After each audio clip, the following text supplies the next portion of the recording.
Hey everyone, welcome to the Maker Mistaker podcast. My name is Jeff Finley, and I'm pretty excited about this episode of the podcast because this is actually a reboot of the podcast. And in the past month or so since my last episode, I've had some fresh ideas that I think are going to change the podcast for the better. Why do I consider this a reboot of the podcast? So this is technically my third episode. I've had two more before this. So this is a fresh start for me. The first big change is I plan to do it in seasons. So this is going to be season 1 of the podcast. I'm going to do 10 episodes and then take a break. And then if by chance we get renewed or picked up for a second season, my decision, then we'll do another season. So, but the second thing, the most important thing is I've got a new co-host. His name is George Coghill. Say hello, George. Hello. And welcome to the show, man. Yeah, this has been something in the back of my head, so I'm glad that you made the suggestion and invited me. I think it's gonna be cool. Yeah, we had a hiking trip, or not really a trip. We met up to hike on some local trails here in Cleveland, and we were gone for 5-6 hours, and we were pretty much talking nonstop about all sorts of subjects, ranging from meditation to astral projection. Yeah, I think we touched on every topic and any branching topic from there. I think we touched on it at least a little bit. Yeah, pretty much. So who's George? George, he's a friend of mine, mostly an internet friend, but we've met in person a few times, like I mentioned at the hike we did a couple weeks ago. He's a pretty talented illustrator, and he's made his mark doing cartooning for the past couple years. And he's actually been working for himself, freelancing, for over a decade. Is that right, George? Yeah. But the thing about George is there's a whole lot more to him than just his art. He's been on the personal development kick for a few years now, and he blogs about his journey over at georgecoghill.wordpress.com. He calls himself the Overthinker, and I think that's a proper co-host because, well, I also like to think a lot. I'm also kind of the idealist, a dreamer, someone who's kind of got I'll see the unseen, and I'll feel like I believe it or know it or whatever.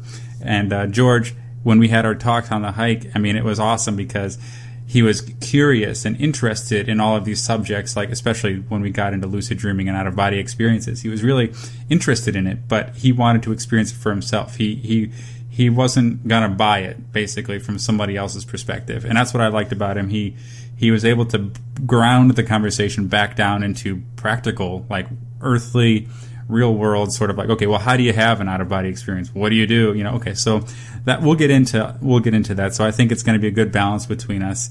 And since his blog, The Overthinker, he blogs about his personal development journey, where he's, we'll talk about what he's reading. Well, George, why don't you just go ahead and intro just real quick? What is The Overthinker? What's your blog all about? Well, excuse me, that blog I started because I got frustrated. Like you said, I've been doing the art thing for a while, and I use the internet a lot to do marketing and promotion like anybody else these days. And I just, there's a lot of things that I wanted to, I don't know, just to get out of my brain basically, but also to share and maybe, and I think it actually worked because you found the blog and contacted me about some of these topics, and that's why I put it out there, is I wanted to say, hey, if anybody wants to discuss these things, like you said, there's an aspect to me that goes beyond the artwork and that kind of stuff, and I was like, I just need to put some of these ideas out there, get them out of my brain, and and just see what happens, because I felt like it was something that I wanted to, again, I probably sound like any other blogger out there, but for me, it was just like, and I did. One of the big things too was I didn't want it to be. I know that ideally a blog is, or a podcast or anything is very focused, very narrow, and if you go to my blog, you'll see there's tons of, it's not very focused at all. But that was on purpose, because, and that's part why I named it the Overthinker, is because there's a lot of things going on in my brain that I'm like, I just got to get them out, and I don't care if that, and if anybody finds that blog useful or not, it doesn't matter. If you just find one post useful, that's enough. I'm not expecting people to subscribe. It's more like, a random organic discovery of a post that you might like, 2 or 3 of them, and that's it. But for me, it was like I felt a bit stifled with always trying to, maintain focus, especially with the work stuff, always having to have, everything about art and about business and stuff like that. I'm like, I need to get all this random, it's kind of like the junk drawer of my brain out on the internet. So. Yeah, and that's kind of why I started my blog, Maker Mistaker. It was just a way to get out some of these thoughts and kind of talk about my journey as I was going through sort of a path out of depression. I remember starting it because I don't know what I was really seeking when I started it, other than I wanted to express like what I was going through. Like I didn't have an outlet, so I'm like, I just need somewhere to write this. So I started Maker Mistaker as like, here I am, a maker, yet I'm going through depression, hence the mistaker part. Like, is this a failure? What is this? But Maker Mistaker is kind of part of the same thing for me. It's always a process of creation and failing and figuring things out along the way. And so that's kind of what it started off as a personal development blog. And I actually didn't even get into the word personal development, that phrase itself, until I think it was Steve Pavlina. Actually, before that, it was Tim Ferriss of the 4-Hour Workweek. He coined the term lifestyle design, and that was really interesting to me. When I read that, probably in 2009 or something, and that was an inspiring thing. But I never considered creating a personal development routine or habit for myself. But when I think it was the book The Miracle Morning that Hal Elrod told. He told the readers about creating your own morning routine that allowed you to focus only on personal development. And that was including all sorts of habits like meditation and journaling and affirmations and reading, all these sorts of self-help books or any books that helped improve you. So it was like a self-improvement routine that you would wake up early for. And that like really excited me. And that's what kind of inspired me to start my morning routine, which, inevitably I would consider that it changed my life because it opened the door for all sorts of awesome habits that I then included that opened up more doors. You know how it kind of goes, like, it's just the one rabbit hole after the other that I went down. Well, it's funny that you say, because you bring up that depression led you down this path. And it at the time for me, as far as the blog, I can't remember for sure if it was, how that was related, but the depression, I was going through the same thing, and we discussed this, when we met up a couple weeks ago. But, I almost feel like the depression was one of the best things that ever happened to me, which is a weird thing to say because it's awful, and I never really understood. I was always I had like the cartoon version of depression in my head, like, oh, you're just bummed out or whatever. I never really understood what was going on until I went through it.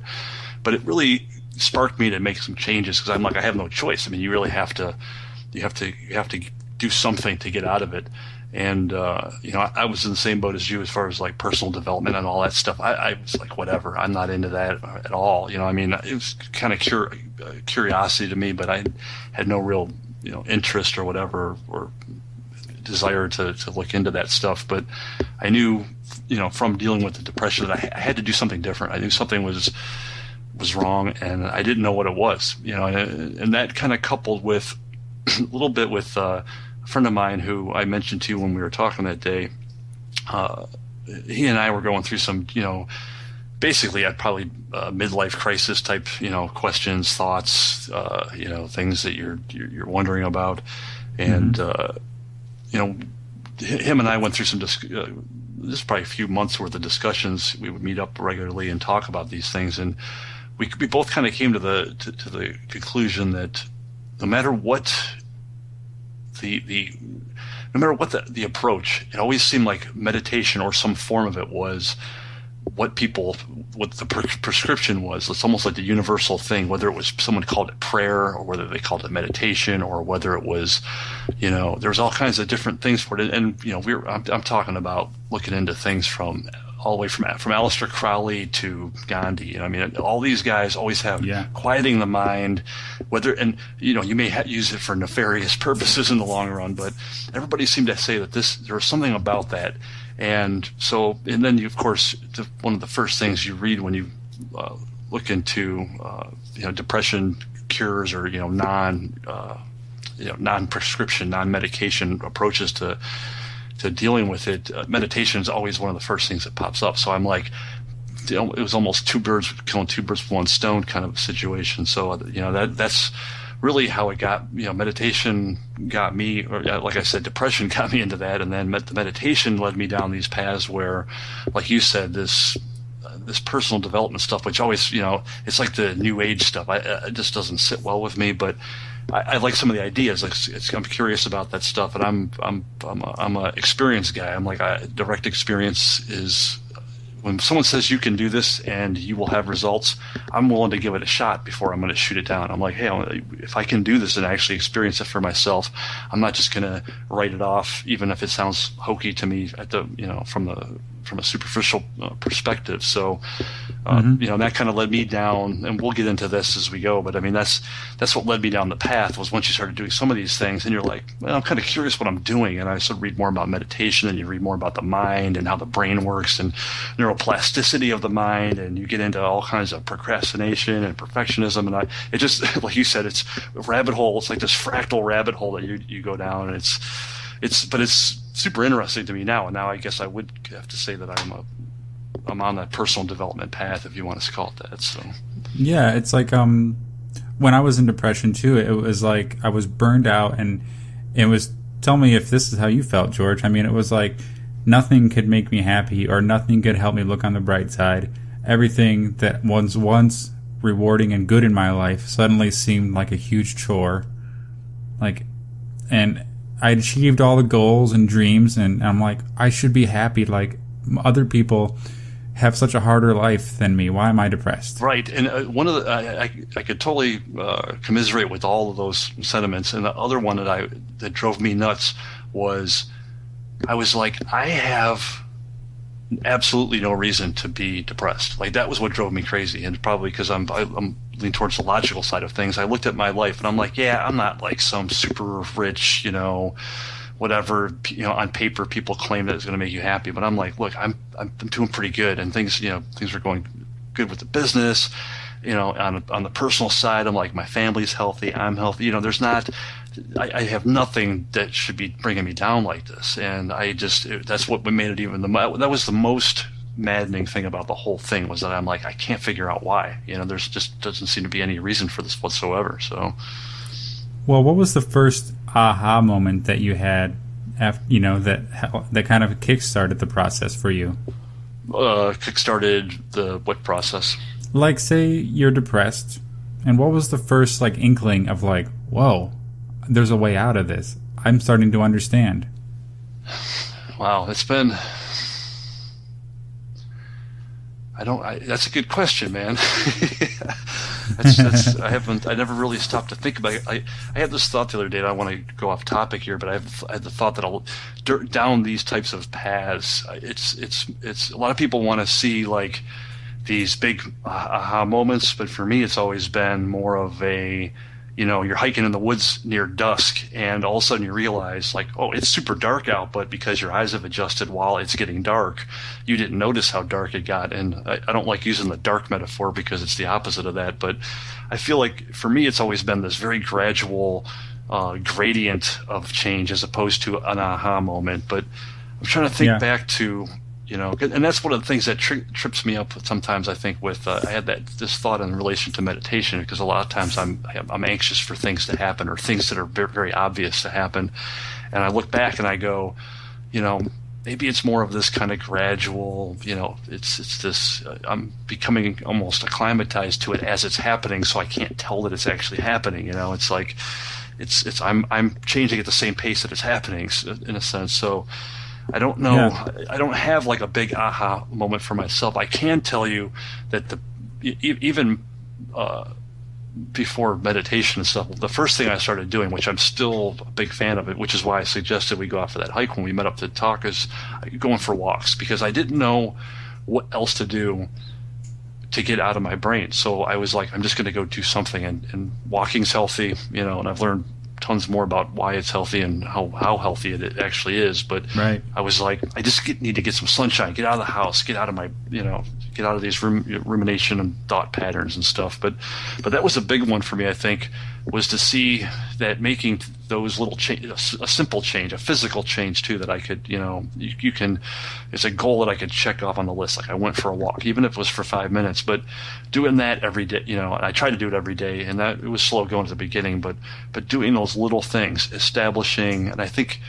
it was telling myself, you can set a goal and achieve it. You can set something to do, even if it's something tiny, and then go make it happen. And I think, look, now that you've put me on the spot to have to answer that question, because I haven't thought about this before, but I think that had to do a lot with it, was that because I remember that was a big thing for me. It was like, I actually, I'm looking forward sometimes to going out for a walk. And like you said, there was, and I've learned since that, it's the dopamine levels in your brain play a huge factor in all this stuff. But having no sense of anticipation for the future is a big part of it. And I think setting up something small that you realize that you're like, hey, I'm going to do this tomorrow, and then it kind of it's like an anchor that you can start building on that as you establish it. But right, yeah. So I mean, for me, I think it was very similar too, in that it was a gradual pace, but I distinctly remember some aha moments of just like of hope, I guess, of like possibility, and like inspiration was coming back, whereas nothing was inspiring me. But it was like I felt so jaded and so stagnated in everything that it was like I would go take a walk, right? And like just that walk felt like it was, I just wanted to be into nature, like just get me away from everything, the hustle and bustle, just please let me be alone by myself. Like I felt like I was comforted in some way by being alone, or by being at some sort of peaceful thing. And then when I got into the meditation, it started off as just a silence habit. I didn't actually, I've tried meditating, but it was really, the meditating I did was, I used an app called Headspace, and I was trying to relax and de-stress. So I would go into my car at work and take a break and just lay down. I had to get out of the office. That's all I could feel, was like, I need to get out. It was such a strong compulsion to leave, get out of the surroundings. I don't know where that came from, and I got in the car and I put on the Headspace app, and that was all right for a bit, but I really just wanted to be alone and lay there. Like, actually, I just wanted to get the heck out of there. I just escape, And then I would just sit there and like, why? What is going on? I didn't know what to change, I didn't even want to change. I didn't have any goals. I'm like, I would actually go into like meetings, our annual meetings at Go Media, and say, my goal is to have no goals. And like, I started reading like blogs like Zen Habits and stuff several years ago, and I was really always kind of interested in how he did habit change, and the whole start small, like really minimal habits, and his kind of like minimal lifestyle design, like uncluttering everything, only keeping the essentials. And I was always sort of secretly inspired by all of that stuff, and yet it didn't apply in my life really, but I felt like there was something to it that I was attracted to. And so I tried the meditation, and to me, I was craving a simple life somehow behind the scenes. And when I did the meditation, I was able to do that for a small bit of time, and just feeling the relief, and then I would read Mindfulness in Plain English, and I read The Power of Now, and a couple other books that were inspiring about living in the present moment and letting go of everything. And then, George, you can probably, you know about this, but the Sean Webb of the I Am Spirituality podcast talked about how he asked a question in the very first episode or two about like, who are you? And he asked you to write it down on a piece of paper. And I remember writing down like all the things that are in my Twitter bio, Right. I am an artist and designer. I'm a musician. I'm the founder of Weapons of Mass Creation Fest. I'm a partner at Go Media. I'm the author of Threads Not Dead. What else have I done that I want to tell you about? Right? There's not even enough room to tell you all about myself. And then when he told me that that's your false self, and then there's another version of yourself that exists, what he called the true self, I was like, what? Like, I was just totally taken off guard. I'm like, but something about me knew he was right. Like, I just was like, yes, he's on to something. I don't know what it is, but that sounds so good because I want to say, fuck my whole history. Like, get all of the things I've accomplished I don't care about. Who is this true self that he's talking about that I really want to get to know who that is? Because that sounds more like me than anything else. That sounds what I'm excited to see. I want to meet my true self. Yeah, it's interesting that you say that you just wanted to toss all that stuff away, because that was one of the, and maybe, you know, this might relate to an aha moment for me. My memory isn't so good, so I tend to, like, I don't know, I guess I absorb stuff and move on. But I had, you know, similar experiences that I can point to for sure, at least in my memory, that for me were some like aha type of a moment where I felt like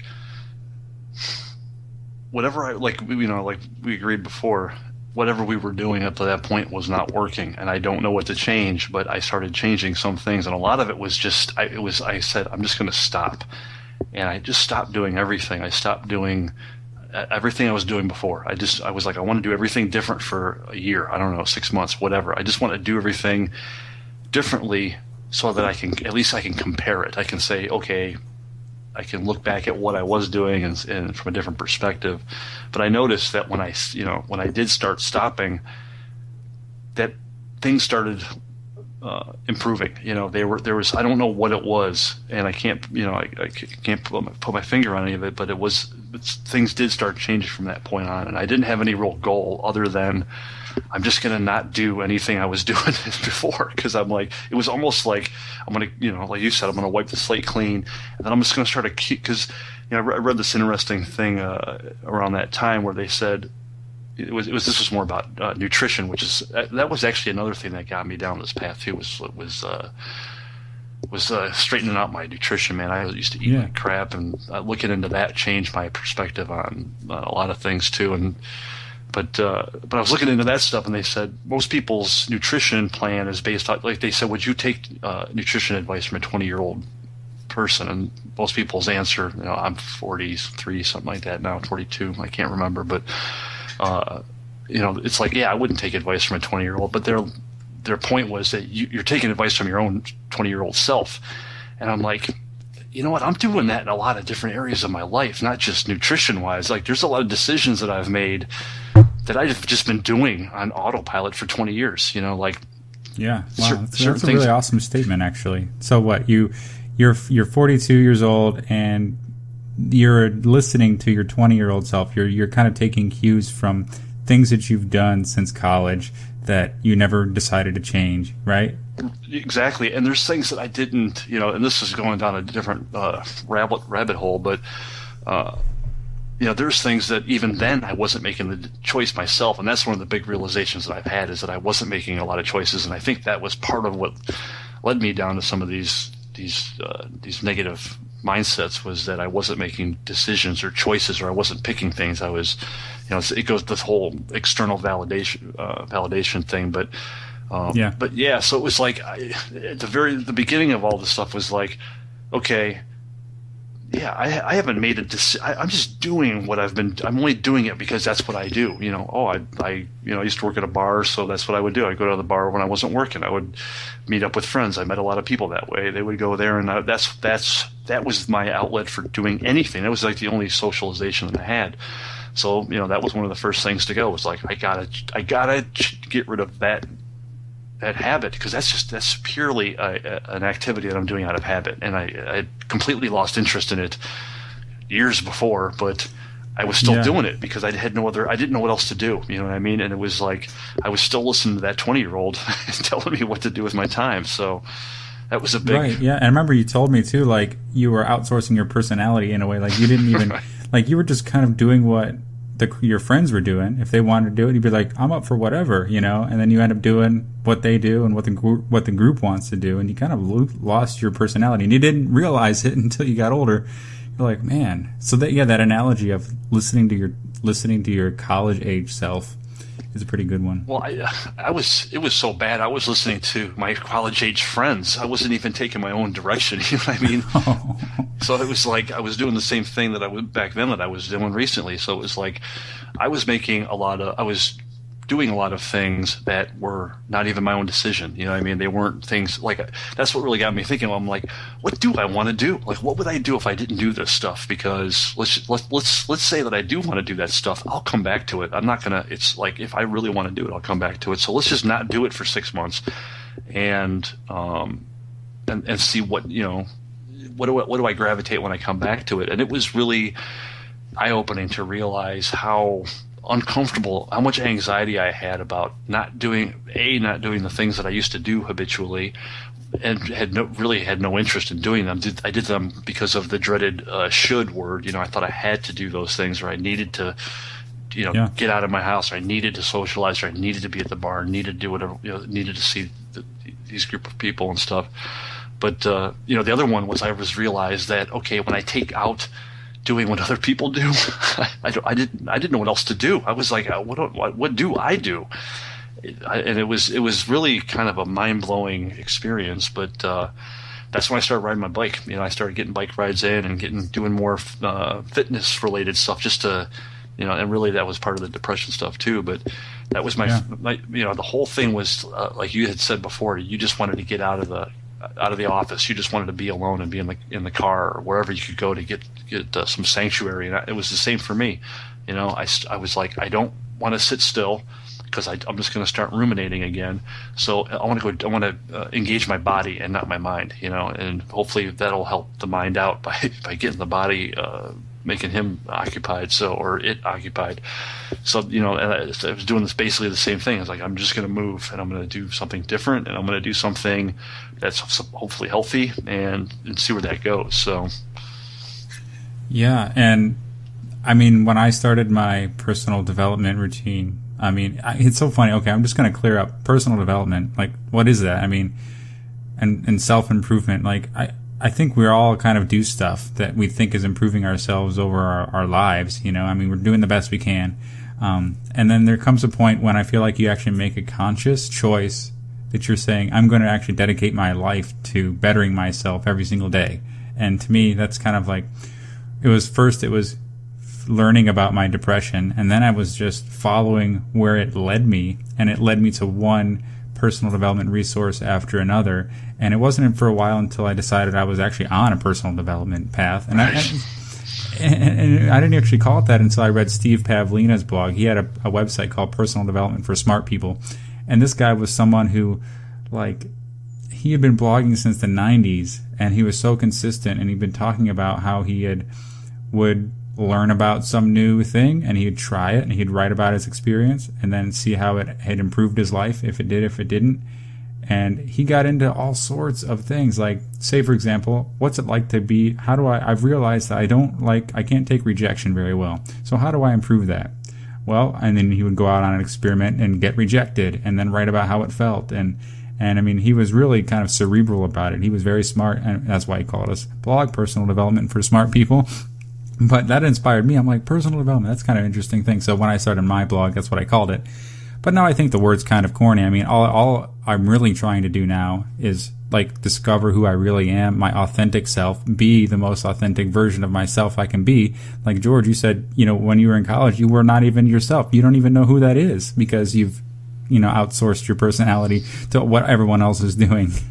Right. I mean, and yeah, it was, for me, this whole thing is not even, it's like discovery. It's like it's experimentation. I'm just trying to figure out what's going on, and I want to learn. You know what I mean? It's like, it's not necessarily about, like, I mean, I guess I do have some goals, but it's at the same time, it's more about, like, doing things and learning firsthand. You know, that's like one of the, you know, things you brought up in the intro, and that we talked about when we were on when we met up recently. But I'm a big fan of that phrase. A buddy of mine used that many, many years ago, and I see it come up, you know, here and there. But I love that idea of direct experience, because to me, that's, you know, that's where it's at. And to me, you know, the whole, like you said, personal development and all those phrases, I don't think that way. I just think, I'm going to try this and see what happens. You know, and like I used to smoke, and again, I see it's one of these things that, like you said, it's these rabbit holes or these snowballs. But quitting smoking was a big thing too for me, because when you can accomplish something like that, and you're like, wow, I did that. I could do other things. And so for me, it was like experimentation. So, quitting smoking for me was a little bit of it was realizing that I didn't really have control over my actions. I was like, I'm controlled by this thing, this habit, and mm-hmm. I don't like that. I don't want to have my behavior dictated by some thing. I mean, I guess it relates to the whole social aspect of it as well, like where it was like I'm just doing what everyone else is doing, and that included smoking, and I'm smoking because I smoke, and it's like you start identifying with these things, and this is who I am, and that's not who you are. And I'm like, well, let's experiment and see how we can change this and what I'm capable of being. I mean, this is probably going too far down the rabbit hole for now, but it's quite eye-opening to realize how, like you were mentioning, the authentic self or the false self, these accomplishments, but you realize that these this so-called false self stuff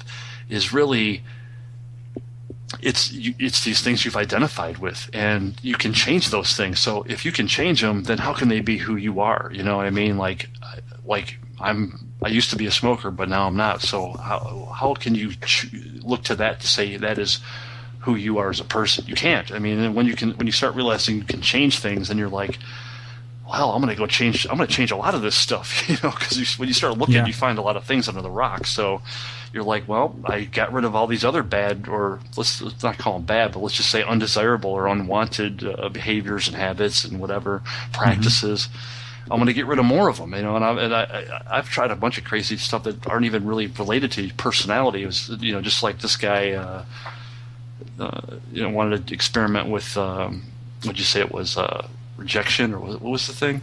Rejection, yeah. Yeah, so I mean, even exposing yourself to, like, I had this thought the other day that like what would be I don't know if I could do it, but like wear a Halloween costume all year round, like be ridiculous and do things like that, like.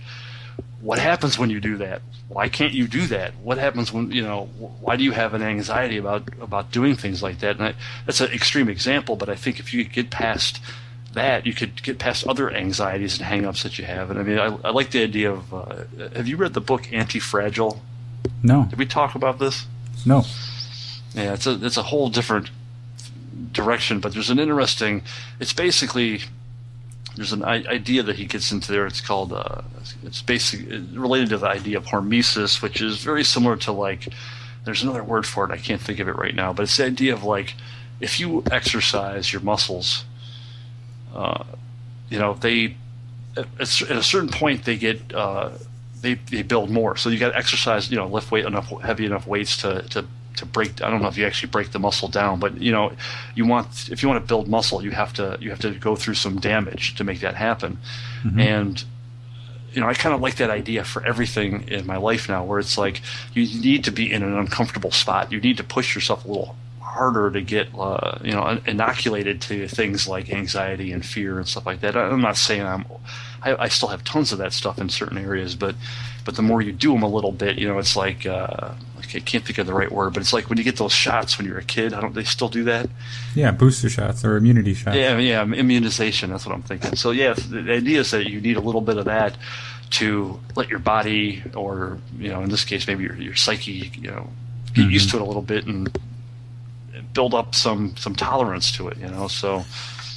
Yeah, I mean, there's so many things I could probably say about that, but let me back up for a second and talk about kind of the experimentation stuff, because before I was going through depression, before I even just decided that I was depressed, I mean, I was doing stuff that I was kind of obsessed with productivity before. I was always trying to, I was always, salivating over the latest productivity tool and reading blogs about how to be more efficient. I was still reading self-improvement books, but they were mostly based around business and how to achieve your dreams and stuff like that. That's always kind of been a thing for me. But I remember when I first took drum lessons, that was actually the first time as an adult that I realized I can learn whatever the heck I want. And I was 25 years old, and I've been making music on my computer since I was 18. So I had no experience with an actual instrument, but I had a friend of mine that wanted to start a band, and we both had similar music interests, and I'm like, oh man, that would be so awesome. I've always wanted to play drums. Now's my chance. So I went and found a drum kit on Craigslist, and then I'm like, I need to learn how to play this, so I don't suck, and then I went right into, I found a teacher in Lakewood, Ohio, and it was scary at first because I was so bad and I was embarrassed about being bad, performance anxiety and stuff. But then as I was slowly learning and getting better, I started to see the magic happen. And then, before I know it, I started identifying myself as a drummer, and I no longer was a wannabe, and I was getting good at that. And I was like, wow, look at that. Now drumming's part of my life. And isn't that amazing? And then I think another thing happened too when I started taking breakdance classes. I used to breakdance when I was in college with my friends. I would make my own music, and then we would go to these house parties, and I would put on my new songs, and we'd dance to them. And I mean, one of my friends showed me a 6-step, and it was like, whoa, what's that? And I tried doing a 6-step. It was like one of these fundamental floor footwork moves. And that got me all looking up videos on the internet. This was before YouTube. But I mean, I was inspired enough. And this is so funny because this was all happening, but I wasn't actually conscious of the whole self-improvement. I had no real purpose other than this was bringing me an immense amount of joy and curiosity and excitement. So I was just sucking it all in. I was like, it was so awesome. And then, so I started taking breakdance classes. And of course, my first day in school, there was school. In first day in class, everybody was like less than 10 years old, and I was 28. And I'm like, shit, this is like crazy because sounds like an Adam Sandler movie. Yeah, I mean, that's totally what it felt like. And the very first day, so I'm dusting off my old breakdance moves from college, what had been like 6 years later, and I probably haven't really danced in quite some time. But we have the freestyle, and then I'm dancing, and then I do this little head flip spring, whatever you want to call it. But I ended up kicking one of the kids in the class in the chest. He was standing too close to the circle, and I flipped and I kicked him in the chest, and he went tumbling to the wall, and he was like crying, and the whole class stopped, and like the parents that were watching were like, oh, gasping, and they were all, and I felt like, oh fuck, this is my first impression. Damn it. And that wasn't almost enough to get me to quit the class. But I mean, the teachers told me like, don't quit, come back, like, see how you like it, whatever. That inspired me enough that it's almost like, man, I can just take any kind of class I want. I can learn whatever I want, and it's up to me. And so that's sort of where this personal development thing kind of started for me before I even was in. Once I got into depression, it became, how do I get out of depression, right? So. I mean, you and I are on the same page a little bit with like, the productivity stuff. I think looking back, I think a lot of that had to do with like trying to this like some kind of a belief that there was like a key to everything where you could just like, find the right software or find the right system and you'd be all set. Oh yeah. You really just end up finding, and like you said, like, going to like, this is a good analogy. Like I use a lot for almost anything is I always wanted to play the guitar. I guess I didn't always want to play the guitar, but I had an interest in playing the guitar, since I was in college. A lot of my friends could play, like way more people could play than I realized could play. I always thought it was like this, this rare talent or whatever. And I get to college and I'm like, no, like it seems like everybody could play at least a little bit. And even the guys that played a little bit seemed like they were pretty good. You know what I mean? So I'm like, how come I can't? I can't play it. And of course, I've never even tried. But it was like, it just seemed very intimidating to me. And then, I forget when this was, but it was years later. I was out of school and stuff. But I'm like, I'm gonna learn how to play. And really, it was, I guess that stemmed from teaching myself Adobe Illustrator. I remember when I wanted to learn that, and I figured finally learned the pen tool. And I was like, when that clicked, I was like, I can do anything. I felt like the master of the universe, because I'm like, that was the most confusing, intimidating tool I'd ever used to try to create artwork with. And I'm like, I can do this. And I'm like, wait a minute, this is just a matter of just sitting down. So I was like, I'm going to learn how to play the guitar now. I felt like, it was like the Matrix, like Neo, like upload more. But yeah, seriously.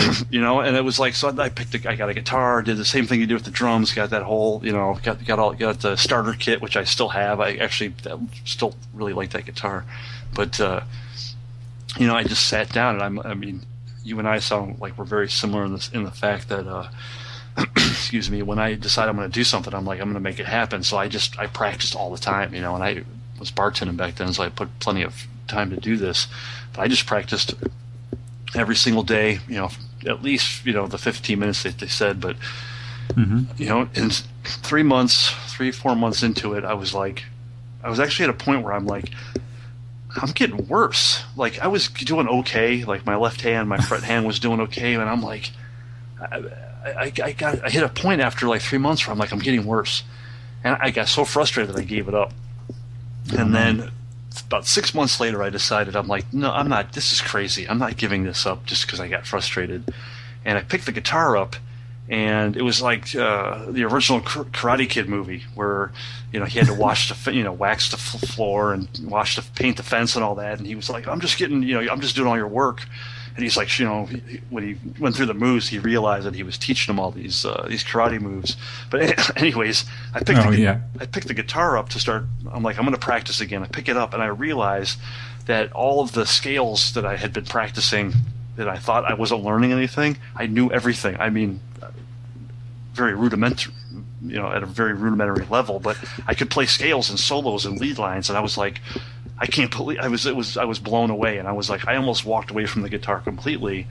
And that whole that experience just told me, you got to put the time in, and it's just a lot of it's persistence and perseverance. You just have to, like, there is no secret, there's no magic trick to all this stuff. The trick is that you have to put the time in and do it. Well, most people that can't do it, don't put the time in, and I was one of those people in the past. And like you were saying with the depression stuff, I kind of took the same approach to that. I was like, I'm not going to give up on myself, and which is really hard to do when you're depressed, because you have no motivation to do anything, let alone fix something, especially when it seems futile. But I was like, I had enough of the logic in my brain left over to go, this isn't really me. I wasn't identifying with it 100% at that point.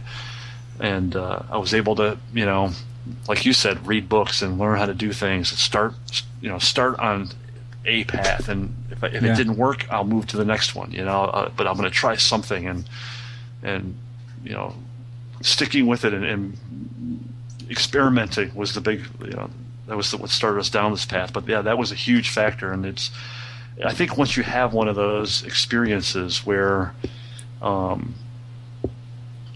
you, like you said at the beginning of all this, that aha moment, and it could be in any area of your life when you go, oh, that's how it works. It's like, yeah, that's how everything works. You know what I mean? That's how you learn to ride a bike. That's how you get better at writing. It's like they say, you got to write every day. It's like you get, if you want to get into shape, you have to exercise. You have to do it all the time. And it's like, yeah, you can have that aha moment in a completely different genre, completely different thing, activity, interest, whatever. Yeah, and when I was depressed and I had made the decision, it wasn't like a decision that I said, I'm going to get out of depression. I didn't go to Google and say how to get out of depression. I totally did that. That's good. We got a nice yin yang going on here, because that's exactly what awesome. I did. I'm like, how to literally. Yeah, and I felt like, I would judge the results I would get before I even searched anyway. I'm like, I don't want to do any of that, whatever. Right. But the thing that got me out, I feel like, George, was more like was interested and curious about something that was so far removed and from like design, from art, from being a business owner, from anything that I had done. And it was like when I read The Power of Now, and I read The Miracle Morning about meditation and stuff, and I read Mindfulness in Plain English, I'm like, this is so far removed from all of the capitalism and all of the sort of self-help business stuff that I've been reading. Mm-hmm. It was inspiring to me because it just felt calm and away from all that nonsense. And it was like getting back to the root of like just letting go. When that idea of letting go occurred to me, it was like relief. And that relief is what got me out of depression. I kept leading that sensation of relief pull me out of depression like a rope. Like somebody had a rope for me, and it was like one thing after another. Like I would read one book and they would reference a book inside it, and I would be like looking that up. I would read it and I would be so sort of inspired, like I guess, or like, invigorated, like, oh my God, this is just, my curiosity for this is insatiable. Give me more. And I had a friend of mine at work, one of my coworkers, Lauren, her husband, Matt, was just like, he lent me The Power of Now, and then I gave it back to her in like a week. I'm like, awesome. What else you got? Then they gave me like, I forget what it was. I think it was A New Earth, his other book, and then I was like, okay, that was awesome. Give me more. And they started giving me books about out of body experiences, and they're like, if you like this is pretty far out. And I read that, I'm like, that was fucking awesome. Give me more of that. Where are you finding this stuff? You know what I mean? It got me like, I was like so interested, and it was so far removed. I felt like, and you know what it was, George? It was like these things were like content and things that were, they resonated with me, with my soul, with my being, my true self, basically. That's why I was so curious and interested and excited about reading this stuff, Well, I wasn't reading like how to win friends and influence people. That wasn't exciting me. But like reading about this guy's out of body experiences seemed really interesting to me. So I kept finding that. And I think it's like you find yourself a new hobby in a way, and it's aligning yourself more with who you really are. And that idea with, wait a minute, what does identity and who I really am have anything to do with depression? Well, do you have an answer for that, George? Because that's actually a huge part of why people get depressed, and it has so much to do with identity and who we think we are.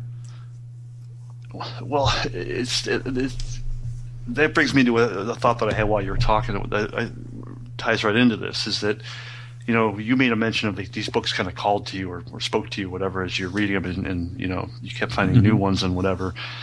But I think one of the aspects of that, and we touched on this when we were talking, on that hike, but you were open to the idea that you could be a different person. And I think that's a huge factor, is that, oh yeah, I had a lot of anxiety for a while about being different. It's like you identify with who you have been. You know what I mean?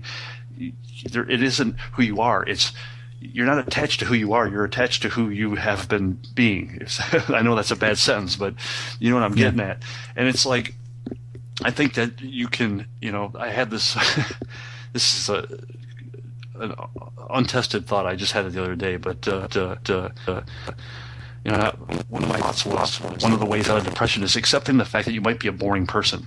And what I mean by that is, for me, there's been a lot, like you said, you talk about the quiet, or having, having things be more calm, and staying away from the capitalist approach to things. And, one of the things I think that was driving me crazy, or at least I shouldn't say that. I think what it was doing was filling me with stuff that wasn't resonating with who I really was. And I don't even know who that is, to be honest, but you can feel when it's off. It's like, it's just, you can feel it. There's something wrong. I think depression is just like the extreme version of that offness. But I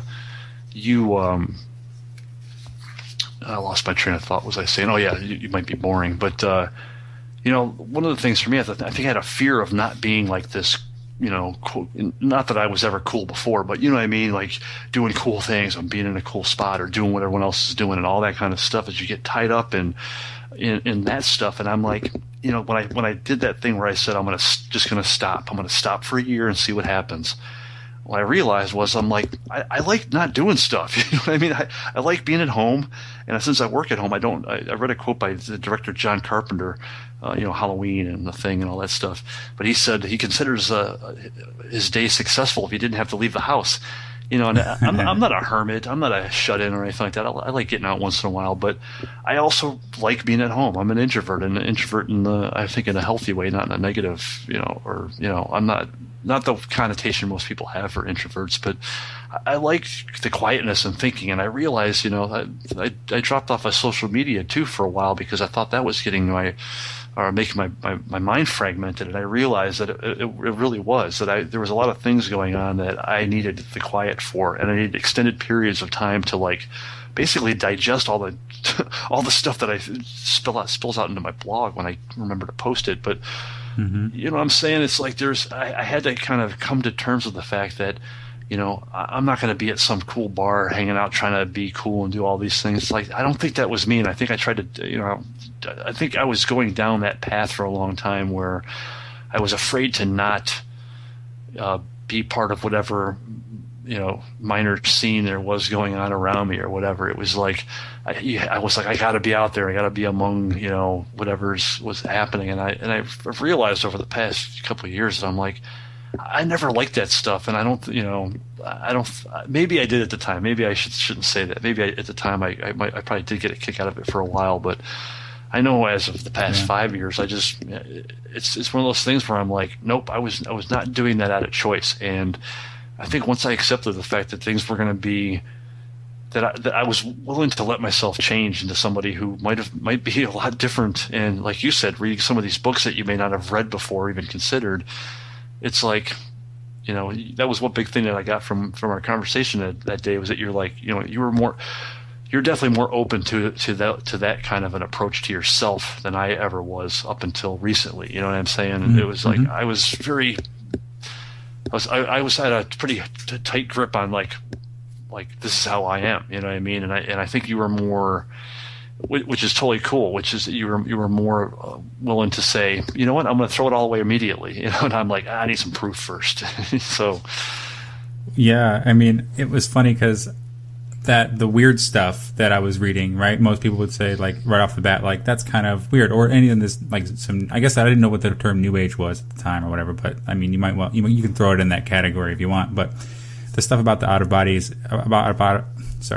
body experiences and consciousness and stuff, and the spirituality stuff. I was not a spiritual person at all when I read it, and when I first came across, like, the word spirituality and how it related to this podcast that I was starting to get into, I was like, I had judgments and stereotypes come up and red flags, right? You know, like, what are red flags? I mean, there are stereotypes and preconceived notions that I've had growing up about what spiritual means, and I was not a religious person. I used to be Christian back in high school, but by the time I got through college, I hated Christianity and religion altogether, and I was like, renounced God or any of that kind of stuff. And of course, and I think that's really common for a lot of people who kind of have this, they used to be religious, then they renounced God, and then later on they had basically almost died doing whatever, and then all of a sudden God saved them again, and now they're, you know, born again. So that's one way of going about it. But in my case, I was like, spirituality? No, not for me.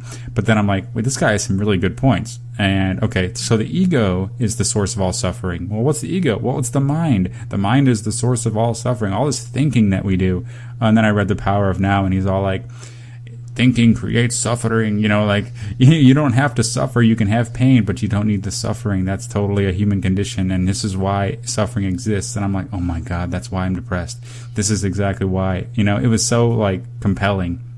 You know, and I had, like, it was interesting to me because I didn't know what to look for next. I just allowed my curiosity to guide me, and when I allowed my curiosity to guide me, it guided me into places that I was like, no, before. I would have been like, no, don't go there, because if I go there, I'm going to become one of those weirdos.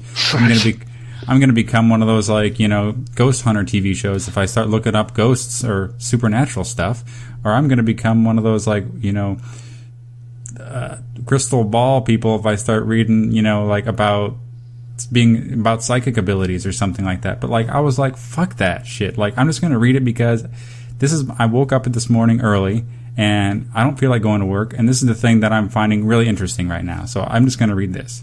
And as I was reading it, I found that it had a lot of similar connections to what I read in The Power of Now or other books that I felt like were really inspiring.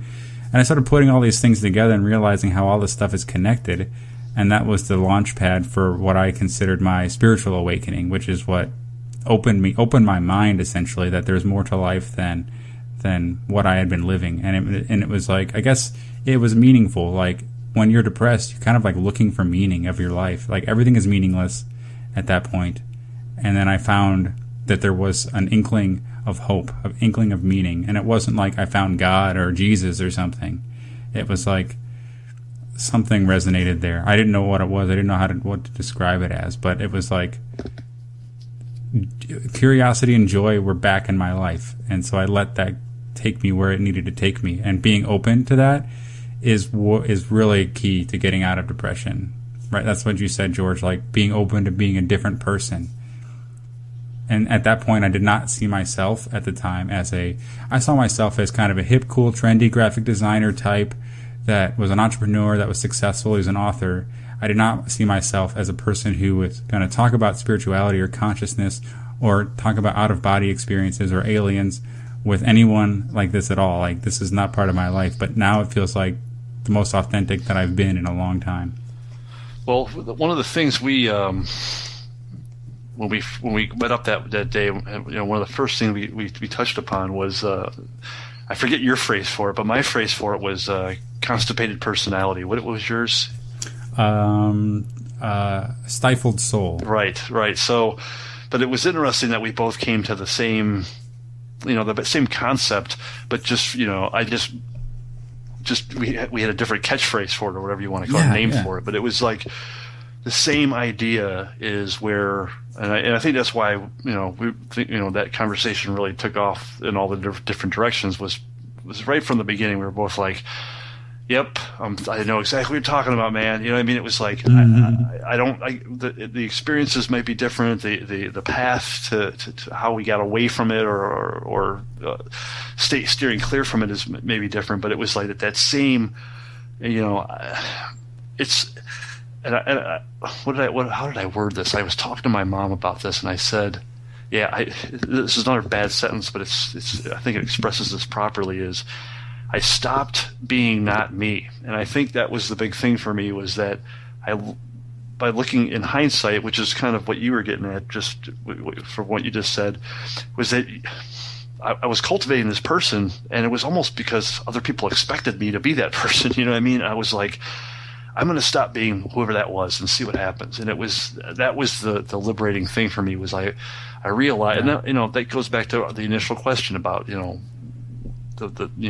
what was my blog all about? And the blog was really for me, and I don't do it as much as I should. I didn't have the guts to do it, but the real idea was to post a bunch of stuff that was really what I was thinking. Because like you were saying, you identify yourself with accomplishments, and for me, because I do a lot of marketing online, and you type in my name, and I pop up on Google search results pretty quickly. But plus, I have a weird last name, or it's just an uncommon last name.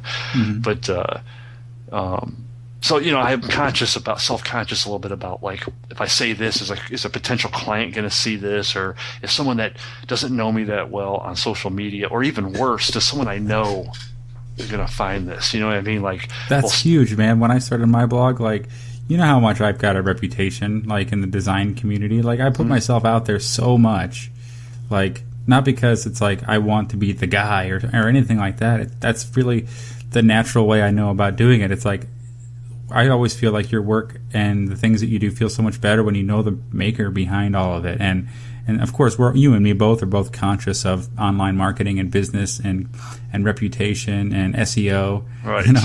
So. Yeah, so I mean, and that was I'm still not over that. I'm still have even doing this podcast to some degree. I had like I could. That's one of the things meditation has helped me do is I can sense that hesitation thought and not identify with it, because in the past it would be like I have anxiety about talking about these topics and slapping my name on it with Jeff, but I don't. I rip deep down inside what I want to do is I do want to talk about this stuff and go off on tangents and talk about some fringe topics, but there's that other part of me that's like you can't do that, and that's not you have a professional identity to maintain, and people know you from a certain way, and that was a huge, when I said earlier like I'm going to stop being not me, part of that was I'm like I got to start just I'm into this stuff, and tough luck, when I say tough luck, I'm talking to myself or my ego, the old ego, the old version of it. But it's like, tough luck, dude. You're just gonna have to deal with it because I'm gonna start talking about this stuff. And I think that, like I said, the stifled soul thing, it comes from not getting these things out and not talking about the topics you want to talk about and not expressing the emotions or the thoughts or the ideas that you want to talk about, or hanging around with the people that that may foster that circumstance. And like I said, for me, it was like, you know what? That's not going to happen at some loud bar. That's not going to happen with my friend. And I'm not like getting down on people that do that. That's whatever, man. That's fine. It's not about me saying that's right or wrong. It's not for me. It's no different than I'm not going to go to the rodeo. I don't have any desire to do that, so I'm not going to go. It's not. I don't have anything against the rodeo. It's just that's not my thing. But to be honest, I've never been to one, so I should go because I went to a tangent again, but I went to a monster truck rally back when I was a kid. My parents are divorced, and a guy wanted to take my mom out, and she's like, "You got to bring the kids, because I'm watching them this weekend, and I can't find a babysitter." So he's like, "No problem." Took us to a monster truck rally, and we were like, "Mom, what kind of hillbilly are we going? What are you doing?"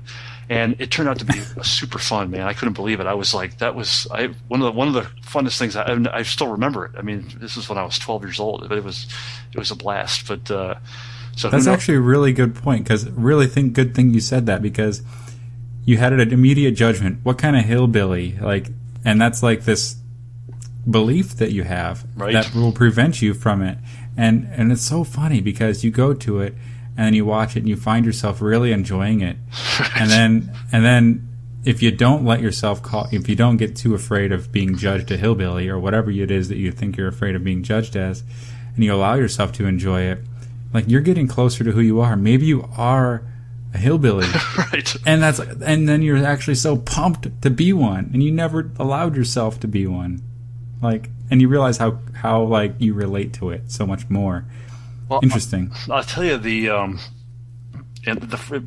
phrase "spiritual hillbilly" came up when you were saying that, so I had to throw that out there. But one of the things that just came to mind too is that with the depression stuff, I'm a kind of person where I will talk about this stuff with almost anybody, like even strangers. I'm not too, which is it kind of surprises me to some degree, just what I thought I knew of myself. But I don't really have a lot of hang-ups about saying, like, yeah, I went through some pretty severe depression. Like, when I see people out in the park, they're like, "Oh, you hike out here?" I'm like, "Well, yeah, it started a couple of years ago." And, "Oh yeah, looking to get in shape." I'm like, "Nope, I was going through some severe clinical depression, and I had to do something about it." And I don't have the reason I do that, though, is because I did share this stuff with some people, and stuff where other people might say, "Man, I'm afraid of being judged," or what people's opinions might be about me.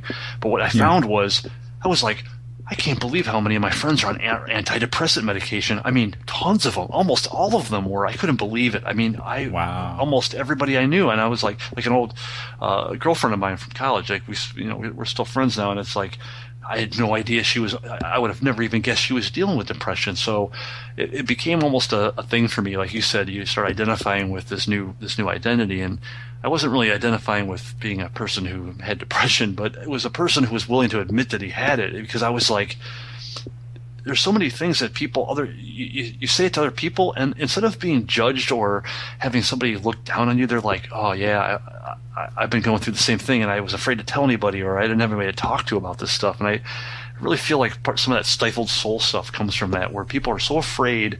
Like, I almost feel like our society is designed to make people afraid of being themselves, so that we can sell them consumer goods and medication in order to soothe all the problems that result from that. But it's like, so many people have this fear of like being. I have a note on my computer screen that a little note that I have floating on top that says "Be ridiculous." I thought about this a couple weeks ago, and I'm like, why am I so afraid to do stupid stuff, man? Why do I care what it's that whole totally.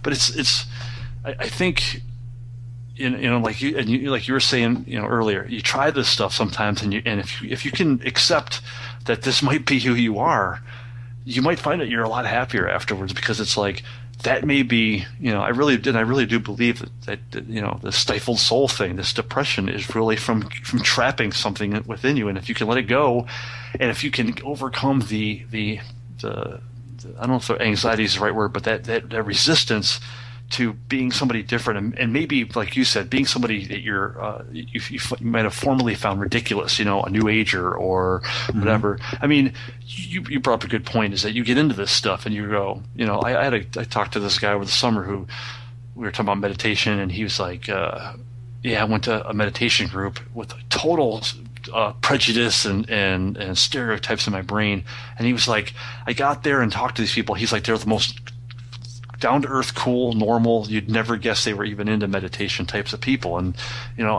we all have this, like, the cartoon, the movie version in our head of, like, the person sitting cross-legged wearing all the chimey bell necklaces. Yeah. It's like, that is in the movies, and that's the only place that exists. And if you don't actually have the direct experience, try it out, hang around with some people that do it, you would never guess that, like, it's just regular people doing this stuff, and it's like, oh crap, I could have been doing this the whole time. And it's I guess that's a baby step to say, hey, don't worry about the people, the prejudice you have against this stuff is probably unfounded. But even if it is founded, so what? Maybe that is who you are. Maybe you should be a new ager. Who knows? And you know what I found is, like, the things that you have prejudice against are probably based in not an actual experience. It's based on, your own fear, and for whatever reason. And the things you have prejudice against are probably things that are going to be really rewarding if you just looked into it. Like anything. How many times I remember posting stuff about out-of-body experiences for the very first time, thinking that I was going to be judged a weirdo or whatever on Facebook. And this is, of course, I had a direct experience with it, and I wanted to share it, and it was so crazy for me, whatever. But then I had a couple of guys that would reply and debate whether they were real or not. And this person never tried to have one or even look into it for themselves. They only kind of knew sort of offhand what they had read in, like, popular science blogs and stuff, and they're like, it's not physically possible, you're just hallucinating, blah blah blah. Of course I got really sort of defensive and triggered by it, because I hadn't quite gotten the confidence to believe in myself at this point yet. But it's like, people have a judgment and they don't even actually look into it at all. They don't even know what they're judging or what they're talking about. And I have a prime example. My mom, I would go visit my family, and my mom would constantly be wanting to tell us all about the conspiracy and the New World Order and the Illuminati and all of this kind of stuff. And she was into ghost hunter shows and into the paranormal and stuff like that. But she hadn't always been that way. She just kind of got that way in the past couple of years. And then when I started looking into, well, first of all, I immediately judged her and dismissed her right off the bat, like, without even listening. I'm like, Mom, just quit bringing me down with the government's out to get us bullshit. Like, and of course, I had not even looked into it for myself. I just immediately dismissed it, because in my awareness in my life, none of that actually happened to me. I didn't have any experience where I felt the government was getting me down. In fact, I felt like the government was supporting me, in my life experience thus far. But then, like, as I started to get into the topics that I was getting into, people would mention the Illuminati or the New World Order or, like, the Matrix control system or, these types of things that I felt my mom was touching upon. And then also aliens and ETs. And I'm like, okay, it's getting into weird territory. I'm going to stay away from that. But I was really curious in my brain. I just wanted to know. And I said to myself, look, you can read this book, listen to this podcast. You're not going to become anyone you don't want to be. You have a choice to discern whether it's bullshit or not. The first thing you can do is at least look into it and judge for yourself. It's not going to make you a different person just by reading it or whatever. You're not going to become a hillbilly just by experiencing a monster truck rally. Right. You can judge yourself and then become a hillbilly if you want, or whatever. At least validate it. So when I read into it, I was like, I quite enjoyed it, and I quite resonated. I felt like a truth resonance inside me, surprisingly. I did not expect that. But I started to get this feeling, get comfortable with this feeling of resonance and something that was attracting me to more of that feeling. It would give me like the chills, the shivers, like, oh my gosh, something about this feels true to me, like they're onto something, give me more of that. And I kept following it, and of course now me and my mom talk all the time about this kind of stuff, and she's grown a lot too. She's no longer the straight up conspiracy theorist. She's done a lot of research, and she's kind of rounded herself off a little bit too, become a bit more centered. But I think it's just another person on the path of waking up and realizing who they really are. I mean, it's just another way of doing it. Yeah, I mean, it goes back to like I said, a little phrase I thought was like be ridiculous, because you could like, well, and I think that's the thing too, is that you learn, and maybe it's not for everybody, maybe it's just for people like me, but I needed the direct experience, and once I learned that I could change who I was, I'm like, oh well, I can try some other things out, because that's not who I am. That's just I'm just trying stuff. You know what I mean? It's like you said, you're not going to turn into anything just by reading a book or attending an event. And I'm always like, one of the big authors that really turned me down or led me or sent me down the kind of curiosity path back when I was, I should rephrase that. His book like blew my brains out when I read it at the time, or his books, I should say. But Robert Anton Wilson's books, he's I guess you could consider him a philosopher. He's like I don't even know how you classify that guy, but you described him to me as a skeptical mystic. No, that was me. Yeah. I thought you described Robert Anton Wilson. You said he was your favorite skeptical mystic. Okay, maybe that would be a good description for him. I mean, that's probably where I picked up, my perspective from. But yeah, he's a guy that would. I mean, one of the things that he liked to suggest, and I think he actually picked this up from a quantum physicist of all people. But what he liked to do is, he's like, you owe it to yourself to expose yourself to the perspective of people that are diametrically opposed to you. So if you're a right-wing Republican Christian person, you should be reading conspiracy theory UFO books. If you're a UFO person, you should be reading The Skeptical Inquirer. If you are, so on and so on. What the idea is that he refers to these things as reality tunnels. I think he picked it up from Timothy Leary. I liked his phrase belief system better, because he shortened it to BS, which is really what they are. But the the idea was that there's different ways to look at the world and perceive things, and you need to see how other people do it, because other people don't look at the world the way that you do, and there are groups of people who completely look at them differently. And I'd say I actually reread a few of his books, because I suggested them to my brother, and he finally read one of them, which I reread and realized it was the wrong book to suggest. But his book Quantum Psychology and Prometheus Rising were both like, those are the books if any of this stuff that I mentioned is interesting to you. I would say those are the books to start with by that dude. But he gets into these things where what was I lost my train of thought, man. What was I just talking about? Oh, the skeptical mystic. But yeah, you were talking about how you owe it to yourself to listen to other people's point of view that are diametrically opposed. Right. You need to and immerse yourself, and that's what he would do. This guy was like an editor at Playboy back in the 60s or the 70s or something, and he was making money and had a family and was living in Chicago and going to doing all the things, and he realized that he was like, I am turning into this guy. So what he did was he took his family, he quit his job, and he moved to Yellow Springs, Ohio, where Antioch College is, and started working at a bookbindery and he was on welfare for a while as well. But it's like he did that specifically. He had a wife that was on board with all this stuff too, but he did that specifically because he was like, I was getting too wrapped up into this one belief system, this one reality tunnel that I'm living in. So he definitely like put it into practice what he was suggested to do.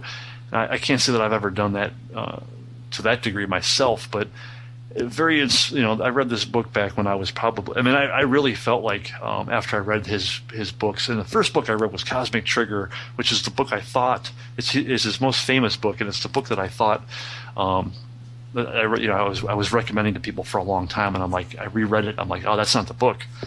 But but his other books, which are more, they're more scientific, philosophical in nature, less memoir oriented. But those books, because I read a bunch of his books at the time, but I remember I really felt like I was on drugs for about 2 weeks after I read his books, because they had changed now today, movies like The Matrix, or I guess The Matrix is old now, but there's been so many things in pop culture that have touched upon that the people who wrote and produced these things read Robert Anton Wilson, read these different types of authors that, back when I read this stuff, there was, this is in the 90s, in 1991 or something, 1990. I had to order these books from a special bookstore in Seattle, in Portland, Oregon or something like that. You know what I mean? Like these, wow. Yeah, I was into like reading obscure stuff and going to weird bookstores and stuff even when I was a kid. I've been reading since I was like 4 years old, but but you had to hunt this stuff down. So this there was no internet back then. This was ordering stuff through, literally printed catalogs that you had to order from them, through the mail. So, this is super old school. But when I found this stuff, it really blew my brain open. And I was like, I actually think back now, I was talking to my brother this afternoon, and I'm like, you know what? I did go through a lot of this stuff almost 20 years ago. It was like I did go through this, like, reformat the hard drive of the psyche. I at that time I was going through some depression, in which I didn't realize at the time that's what it was. It wasn't as bad as the recent bout that I had, but I'm like, I did this one time, and that Robert Anton Wilson stuff it did help, because that's what he told me to, or that's what he suggested to do, was change something, make it different, see the world, experience the world from a different perspective than the one you've been, that you don't realize you've been trapped in. That we don't we think that there's at least I thought, as to a certain point, that there was a one way to look at the world. This is the way that I looked at it, and that's changed dramatically, since being exposed to these different things and trying this stuff and having the guts to, like I said, earlier about your experiences where you had the guts to be somebody different, and I think that's a huge aspect of all this stuff.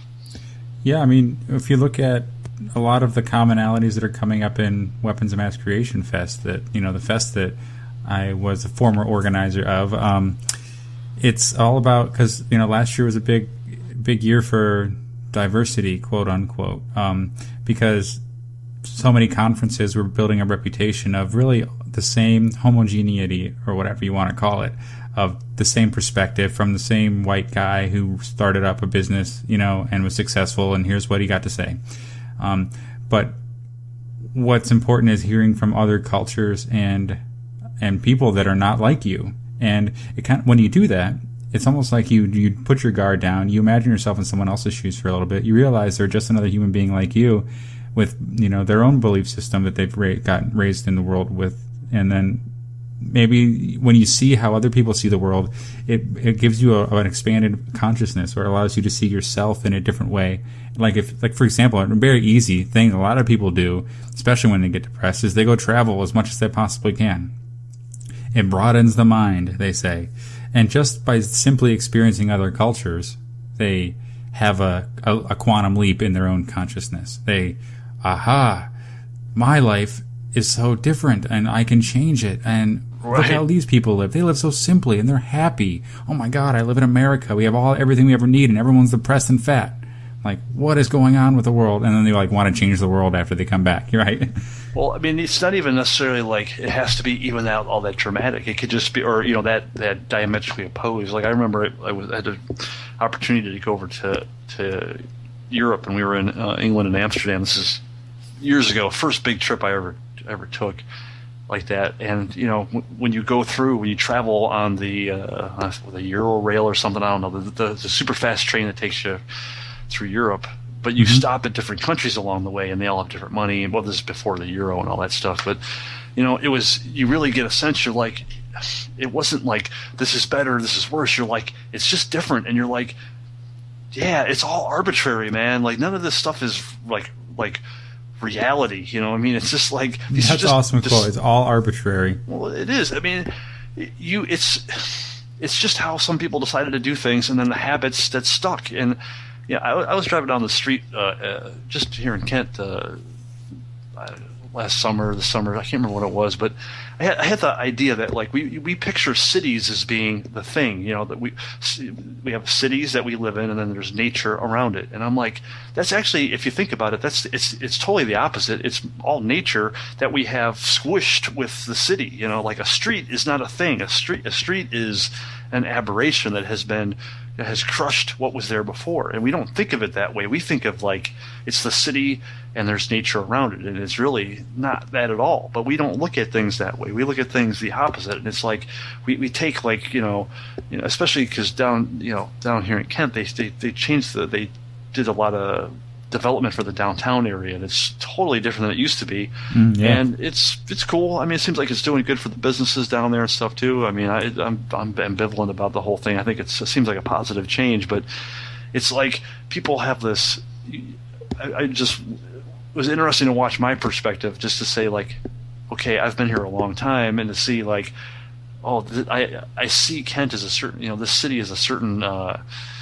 In a certain perspective, but then when they change it, it's like, nope, it's just that now. And it's like, yeah, it never was a thing before. It's this process of stuff that is there for a while and then gets changed or goes away or maybe sticks around or whatever. But it's like we get wrapped, and I really think that your personality or who you are is the same thing. It's like we get hung up that we're like, I like to make the joke that I used to think that who you were was like the syringe that your soul was in this syringe that was injected into your growing fetus as you were born from, I don't know, some cosmic soul injection machine. I don't know who knows what's going on there, but what I'm saying, like it's like this pre-formatted, pre-packaged, ready to go. It's like you just turn into who you are as you get older.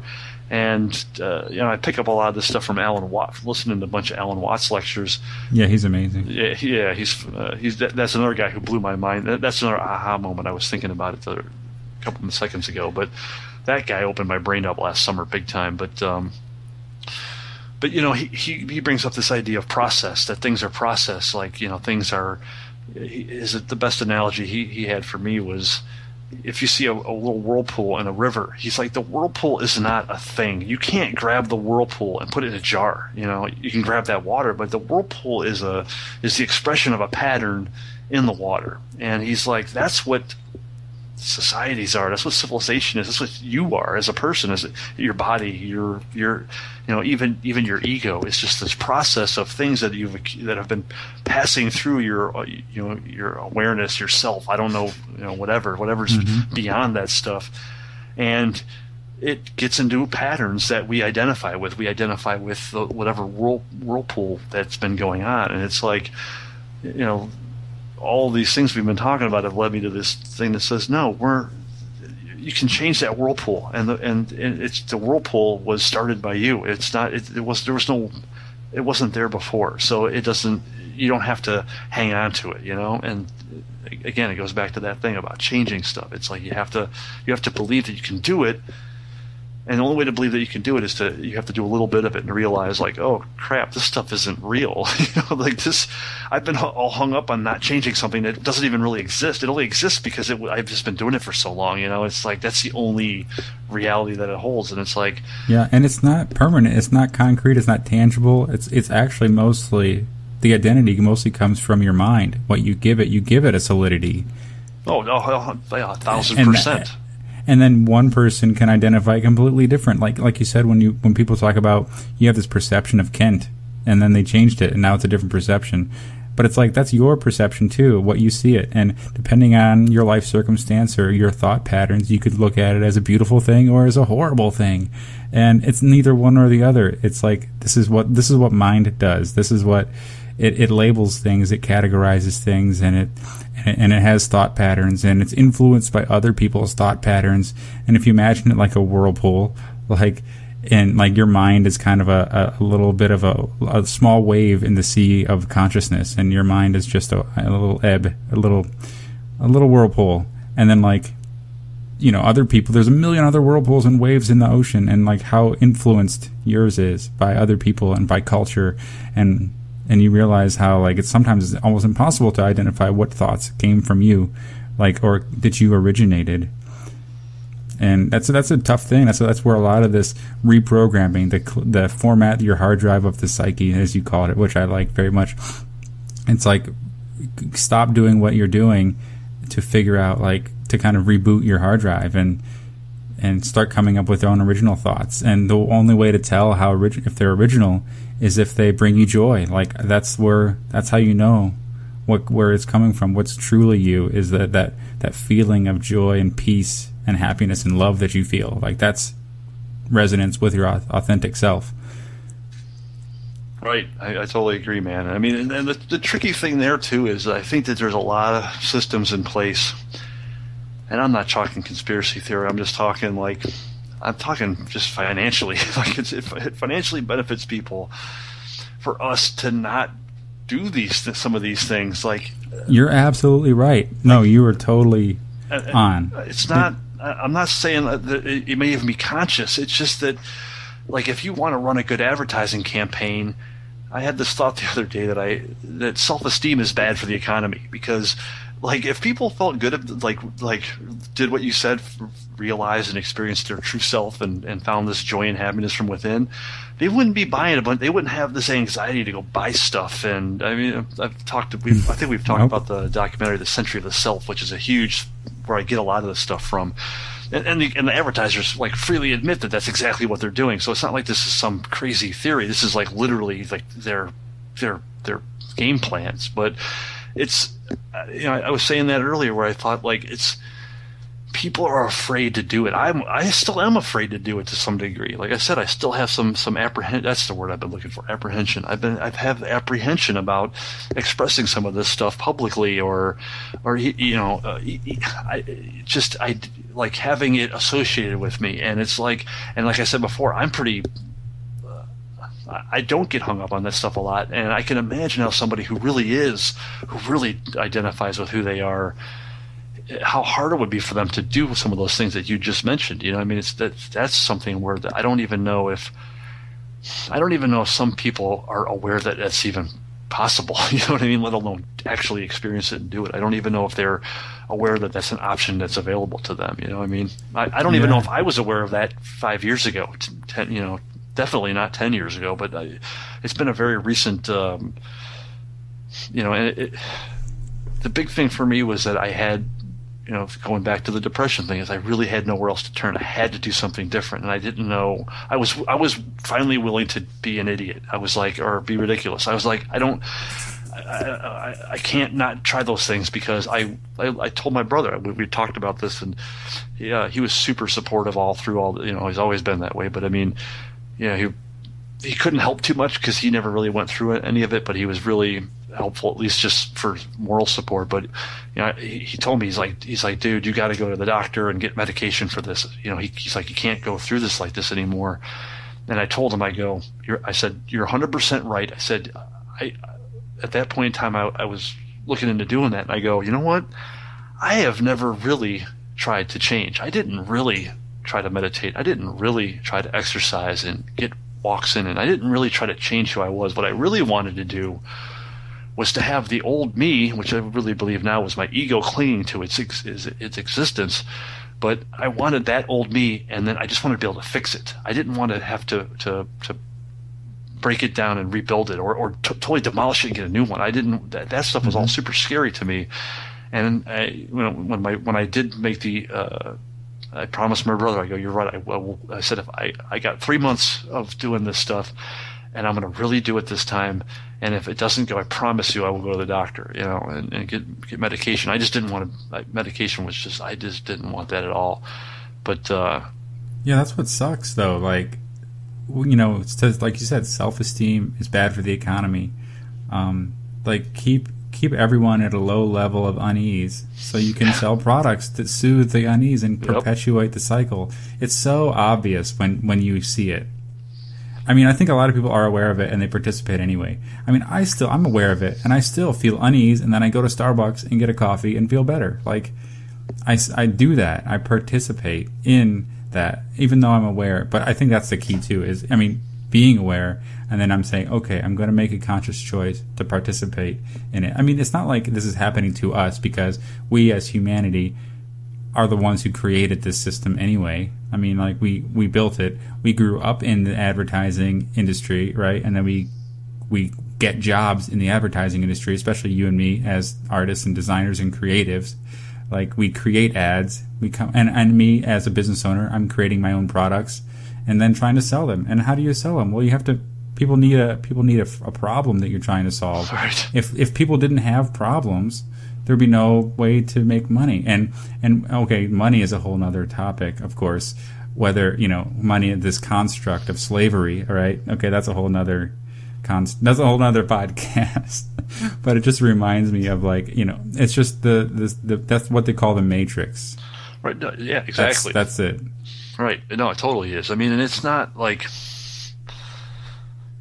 yeah, I'm as guilty as you. I mean, consumerism and stuff. You almost can't avoid it to some degree, but I'm guilty of going, I'm going to buy this or I'm going to treat myself to that here and there. But I think one of the things that you mentioned was just being aware of it. I think that's a huge factor, is that you can start minimizing the impact, or at least it's I remember back, it's actually my first year in business for myself. I was doing a lot of design work back then. And I actually had a ton of work built up, for the momentum to quit the job that I had at the time. And I was working my ass off, but I made the most amount of money that I've ever made. It's the most amount of money I've ever made, period. So, for a year, which was kind of kooky for my first year in business. But what a great start! You're like, it's been all downhill from there. Yeah, it has. It's been downhill and uphill at the same time. But I tell you what, it's actually been uphill, even though it's been less money, or downhill, or. Well, what's the right word? Downhill? Yeah. Well, one of those. You don't kind of pedal going downhill, so it's almost a positive. But hey, that's a good way of thinking about it. Yeah, I'm trying to think of what's positive about going uphill. But you're making it to the top. The summit. I guess. Yeah. Right. But I remember that year. Now, granted, it was awesome because I was able to get out of some serious, not super serious, but enough debt that was like a serious burden on my brain, and take care of a lot of other financial things at the time, and have a little bit of money left over. It was like the first time in my life that I had a good chunk of money left over, and I bought some stuff. I bought some frivolous crap, and I remember the experience like months later going, I'm not happy. I'm not any happier, man. And I was like, because that year I think I tripled my income, which is that's a whole other interesting. We'll talk about that later, but that had to do with daily goal writing, I think, at the time. But wow, yeah, I started that practice up again this year because I was like, why did I stop doing that? That's what got me into. That's what led me down this path in the first place. It's almost like you do things long enough for them to work, and then you quit doing them once you get what you think you want out of it. But yeah. But I realized I was like I said, looking back, I know I was going through some depression back then, or at least had some questions about life and what's important and what means the most out of how you spend your time and everything and what you do, and I look back and I go, I got money, but I'm like, I'm not satisfied, and I kind of lost my drive to be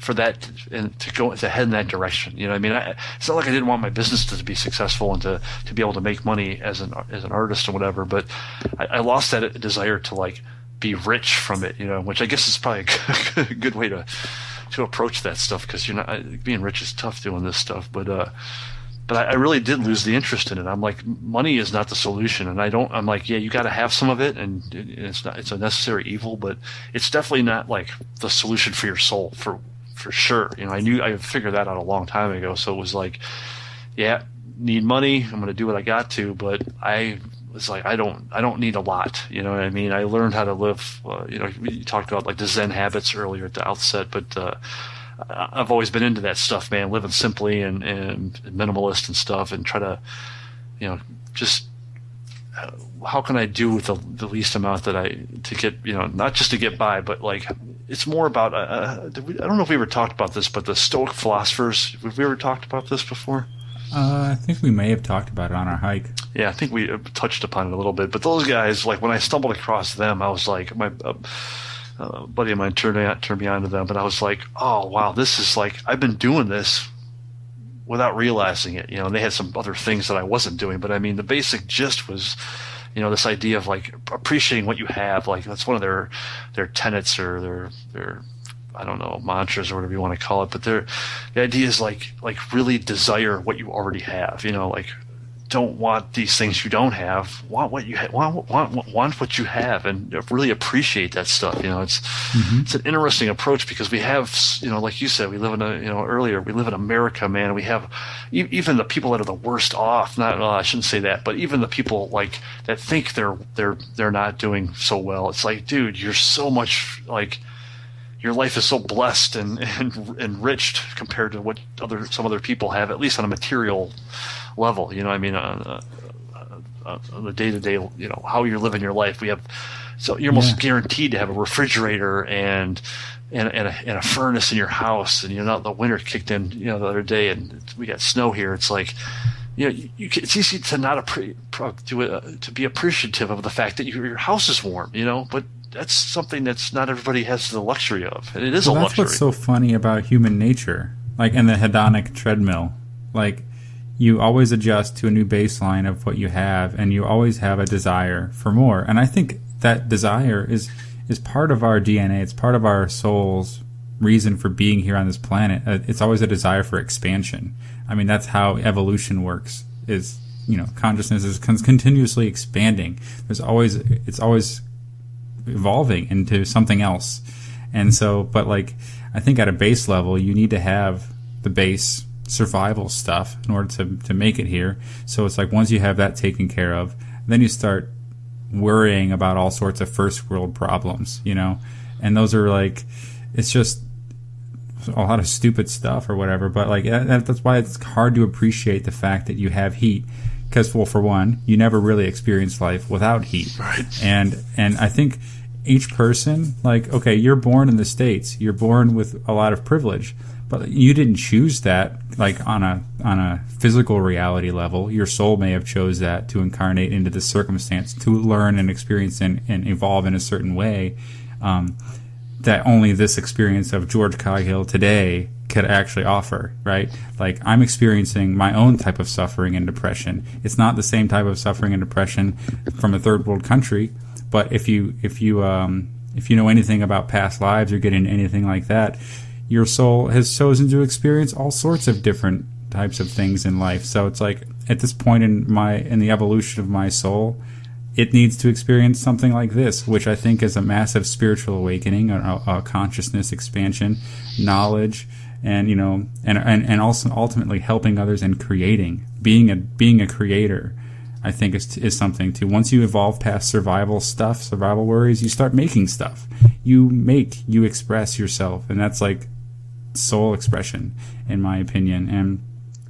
And so it's easy to not appreciate. And that's the ironic thing is that is how you manifest joy and peace, is by being grateful and practicing gratitude. There's a reason why all these self-help gurus tell you to practice gratitude. Have a gratitude journal every day. I'm thankful for my family, Dude, they said that scientifically they've said that is the one thing they can guarantee to make you happier is to keep the gratitude. I started doing that one too. Yeah. And they said that there's actually scientific proof behind it. They're like, by paying attention to because I'll tell you what you learn. It's like have you read the book The Artist Way? Have you ever read that? No, I never read that. Yeah, take a look. It's an old self-help, personal development thing, but it's geared towards artists. I got that years ago from, I don't remember. I think a girlfriend of mine gave that to me at the time. But but one of the things she had in there was called the Daily Pages, and what she told you to do is to write down. Basically, you fill one written sheet. This is pre-computers. One written sheet of a notebook, front and back, and that was the idea. Like every day you write down, and it didn't matter what you wrote. You just write. It was like a journaling thing. And the first thing you learn by doing this is that you think you're thinking about, when you think you're thinking about a problem or a topic or an idea or whatever, you think like, oh, I've been thinking about it and thinking about it. And then when you sit down and write it down, it's like 2 sentences worth of thoughts. And you're like, yeah, I just been rearranging that one thought in a bunch of different ways, but I haven't really been thinking in depth about this at all. And when you force yourself to write a whole page, a whole 2 sides of a page, you get past that. You get past that superficial understanding of that idea, and it can really help you open up some ideas and thought processes on whatever's, it's almost is a meditation to some degree, calming of the mind, but or a focusing of it, I guess. But the gratitude journal, to me, now that I've been doing that for a while, is the same thing. Is because at first it's like, oh, I'm grateful for all these. You pick some grandiose, the big ones, but then you're like, you run out of stuff to be grateful for really quickly. Like the big stuff, like things that are obvious. When I say big, I mean obvious, like things that are on the surface or super superficial things.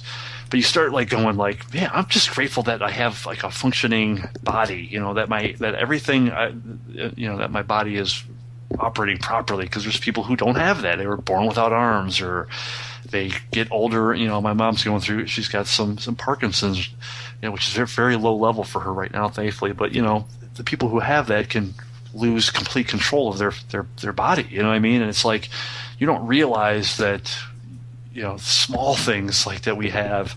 Like even last night it was cold out. One of the things I wrote in the gratitude list was I'm just thankful that I have a warm place to sleep, and we don't think about things like that. And I think by doing the gratitude journal, it is in a sense a way of focusing the mind, like a meditation might do, where you clear out this other stuff that you've been thinking of superficially, and really start over time get to a point where you're really thinking about these things on a level where it's like it goes back to the Stoics, where you're appreciating these things that you're taking for granted, these things you already have, like, and that comes back to that happiness thing, where it's like, I read this interesting quote where they said, this guy said, I forget who it was, but he said, happy. It was some big meditation dude or whatever, but he said, happiness isn't a thing you achieve.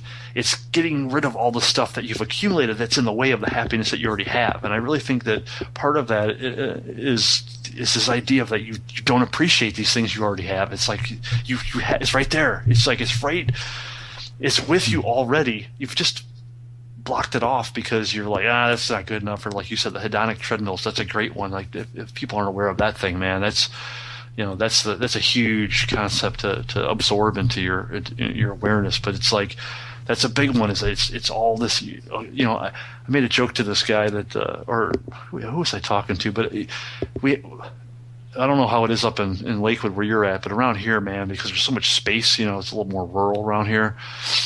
Yeah. Every little community they build a strip mall, and then the strip mall gets built.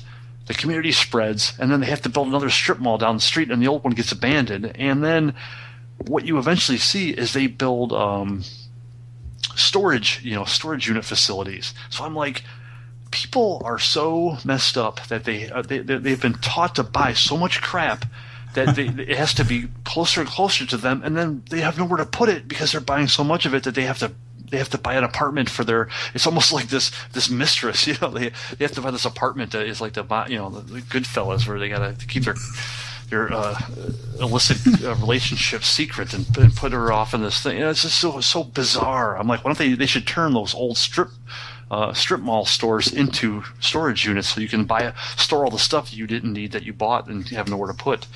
But I really think that all that stuff's a result of people not appreciating what they already have. Like you don't need the new whatever. You don't need another whatever. The stuff you have isn't making you happy. That stuff isn't going to do it either. Like it's just but they've got us trained to believe that it will somehow. And I think people like have heard that they're supposed to be appreciative of what they have. And I heard that many times before it actually made sense to me. It didn't make sense to me until recently, until I had to go through depression. It's so fucked up how it works like that. You take it for granted until you don't anymore. Well, and it's like, it's just weird how it works like that. Well, that may be, like I said at the outset, where I'm like, depression might have been one of the best things that has ever happened to me. even though it was one of the worst things too. But I think it does help you refocus. Because, like, I'll tell you what I am grateful for is being happy. You take being happy for granted when you don't have depression. Like, I was talking to a girl at a party at my aunt and uncle's house recently, and what did she do? She was on stake. She was not depressed, but they gave her medication for something, and it might have been antidepressants, but it was for something else, and I can't remember what the whole situation was, but it made her depressed. So she had no idea what was going on, and I was like, I want to know what that medication was, because I really feel that everybody should go through depression, because you have no idea when people say they're depressed, you have no idea what they're going through if you haven't gone through it. It's not what you think it is. And B, if you go through that, you have such deeper empathy for the people that do go through it, and for people that go through anything else that you have no direct experience with. But I'm like, man, if you could give people that stuff, it would make them appreciative of, like, holy shit, I didn't know that the world, I don't know it could be that bad for no reason. That was what we both touched on, that we really didn't have a reason for it being for this horrifying experience, which makes it even more scary. But if you can really experience that directly and then get rid of it, it's like a pill that, it's like the opposite of a drug, or I guess it's still a drug, but it's not it's not like nobody would take it because there's no immediate reward. It's like take this like depression pill. It's so funny because it's like that's an extreme level of unease, but like the public is really malleable at a low level unease. One that's just above the depression line, one that's just, because if they hit rock bottom, that's a big wake up call to change their life, and okay, there's like I think we should be wrapping this up soon, but like there's the whole, like, just religions, man. They just cater to, like, they act as a savior as part of the insecurity, like, man, you can't, all of capitalism don't get you down. Well, here, join the church. You can't say we got to wrap this up and then bring up religion. That's like the we got to leave it on a cliffhanger, right? Yeah, right. Well, that's a whole big. Well, okay, so there's religion. That's a whole nother subject that we're going to get into on this podcast, and I also want to get into, like, we talk about gratitude more, like, how does it work? Why does it work? And how does, like, that tie into, like, the law of attraction, which is another thing that a lot of the stuff I read, different stuff, ends up rewording law of attraction in so many different ways. Basically, your thoughts create your reality. You get what you think, like your circumstances you create the life that every thought that you have is a creative thought, whether it's good or bad. If you're in a downward negative spiral, you create a downward negative life experience. And if you have positive thoughts on a regular basis, you create more positive life. Just circumstances, you create good luck and all that kind of stuff. But I think we can have episodes where we get detailed into the hows and the whys and our experiences with that and stuff too. So yeah, I agree. But man, what a first episode, George. Yeah, it was an awesome conversation, man. It's an eye-opener. I know that you and I can really get into it, and that's why I wanted to bring you on the show, and I think it's going to breathe some fresh life into the show. I just think it's awesome to share my journey with someone and hear your journey, and it's just going to be so much fun. So I think for the listener out there, George and I plan to do this monthly, but we might end up recording, I don't know, we could end up doing it every 2 weeks or something like that. But the truth is, we're going to release a season of 10 episodes. I've already got the shows listed out that we're going to do. But, yeah, this is a great first episode of the season. It kind of sets the tone. Personal development, self-improvement, exploration, awakening consciousness. We're going to go down all these rabbit holes. Yeah, that's what's the crazy thing about well, I don't like to use the word crazy, but like you said, it's interesting how you go. These topics start. I don't know. They lead you down different paths, and being open to, like, trying different stuff like this out. Stuff like this out is very eye opening, and it's like you said, earlier. You went down some paths you didn't expect, and so did I. I'm trying some things out that I'm like, you know what? I'm just kind of curious to see where it leads, and I'm. It's cool to talk to you about this stuff too, and this podcast will be hopefully a good venue for both of us, because like I said at the outset, I'm glad you invited me to do this. It's been something that was kind of in the back of my brain for a while. Like I almost felt like I wanted a pot. Like I mean, it actually kind of bums me out that we have to do this because we can't listen to it. You know what I mean? Like I wanted a podcast like this to listen to myself. Mm-hmm. But I can't listen to my own voice on recording, so that's not going to happen. Right, I know. Maybe that's my next direct experience thing, right? I gotta overcome the anxiety of listening to my own voice. But seriously, see, this is how it starts, man. Like when you start doing this, for the listeners out there, when you start doing this, like you're going to approach your life, like if you're not already. I mean, if you're listening to this podcast, you're probably already thinking about this in some way. But I mean, yeah, life becomes really interesting and fun when you can play it like an instrument, and I think that's pretty awesome. Well, that's a good way to put it, because what you're doing is jamming, and I forget who said this or where it comes from, but the idea was outcome independence is like kind of like the phrase that I like to go back to, where it's like if you can. And I was never like this before. I was always so, and we'll get into this when we talk about perfectionism and procrastination and stuff. But I was always so worked up and trying to control the outcome of things, and I'm letting go of a lot of that stuff. I'm a lot better at it, at least, than I used to be, and that's a big factor in all that stuff. Trying new things, being willing to change, but really